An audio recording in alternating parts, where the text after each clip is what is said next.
the greater the chance that a pedestrian might be in the area there. We would urge people in this area of southbound Catalina from Budlong and now heading east again to stay in their homes. There's a chance, Lisa, that this person could bail out of the car, and that could really cause problems. Especially with these tight turns in the very narrow streets here in this residential area. It's like he's making a big loop. Tell me, back to Budlong here, and now we believe heading southbound again. I'm doing that judging by the shadows that the car's leaving behind on the ground. That's all I can really tell you. And but look at he's weaving around. You would think they're going to try to get that pit maneuver going here.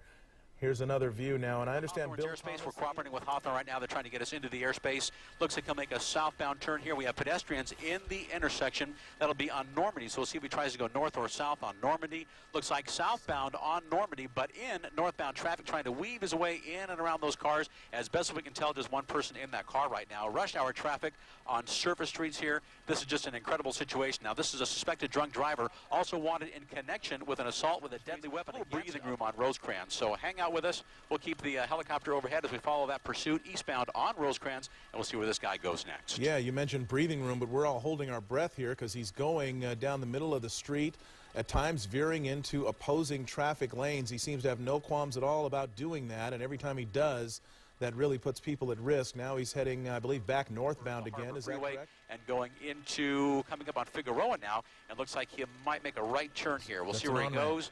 Looks like that LAPD officer almost lost control. Now, that'll be the on-ramp to the Harbor Freeway here in the South Bay. He's looks like going to pick up the 110. Northbound. That'll be northbound, I believe. Harbor Freeway northbound. And this will be the first time since the beginning of this pursuit that this guy's actually jumped onto the freeway. And I'll tell you, Mark and Michelle, northbound, that was the Harbor northbound. That might be the transition onto the 105 eastbound. He's using the right shoulder to get by traffic. The 105 eastbound actually is one of the more newer transitions here. They have smart lights. They try to regulate the flow of traffic from traffic coming onto the Harbor and over to the 105. So there's actually a stoplight on that connector ramp, and he's facing the trouble of that stoplight right now. Real dangerous for people on that transition road trying to make it off the Harbor onto the 105, but they can apparently see the lights and sirens, as you can see, and there is a splitting of traffic there. He'll go right through the middle of that traffic and try to rejoin the 105 eastbound. And I can tell you, once he gets on the freeway, bad news for that suspected drunk driver. Traffic is gridlock on the 105 eastbound, as it is almost every afternoon at the 110, leaving the 110 area, leaving South LA and out toward Linwood. Average speeds right now on the 105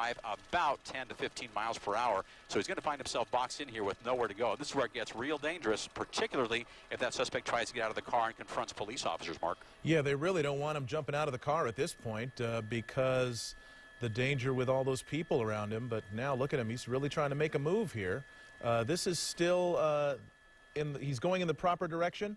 Okay, looks like he is. Along right now, 10, maybe 15 miles per hour, and there he goes onto the right shoulder of the freeway, trying to get around traffic. An extremely dangerous maneuver, especially this time of the afternoon. Those right shoulders, the center dividers on freeways, they're designed for a reason. When a car conks out, when there's an accident or a stalled car, they'll generally move off to the right shoulder. What we have right now suggests that during the course of this pursuit, the suspected drunk driver used his car as a deadly weapon against a police officer, actually tried to hit a police officer. That's what the initial report is. So that does count as an assault with a deadly weapon. Now he's gone from the right shoulder across all the left lanes of traffic. Now another violation, driving in the carpool lane that an average driver would take, knowing full well there are police officers right on his tail doing all they can to pull him over. He just made that transition, that hairy transition from the 105 eastbound at the end of the line onto the 605 northbound. Tried to use the right shoulder. Someone tried to get in front of him there. Not going to work.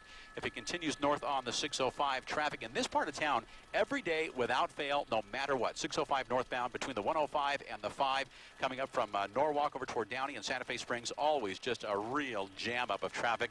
Up ahead, 605 northbound after the 5. He'll be in good shape as he continues up toward the Rose Hills area. Traffic is not traffic, and traffic in front of him. Apparently they can look in their rearview mirrors and see the lights, perhaps hear the sirens, and they're doing all they can to get out of the way. So now back into the carpool lane, realizing that on a rush hour day like today, it's almost half after the hour, the best place to be is, but they did just cancel, we heard.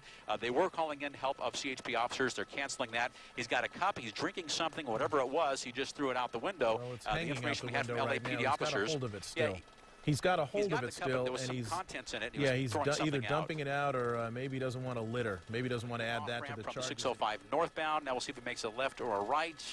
Looks like he'll try to make a left turn, very close to getting hit by that PD cruiser. That would have been a prime opportunity there for a pit maneuver, but too many traffic, too many cars. My estimation, for the best interest of everybody involved in this pursuit, he was better off on the freeway. This will be on Pioneer northbound. We're just coming up on Washington Boulevard. He exited the Slauson Avenue off-ramp. Pioneer now on Washington. We'll see if he makes that left or right on Washington. Trying to squeeze by that traffic.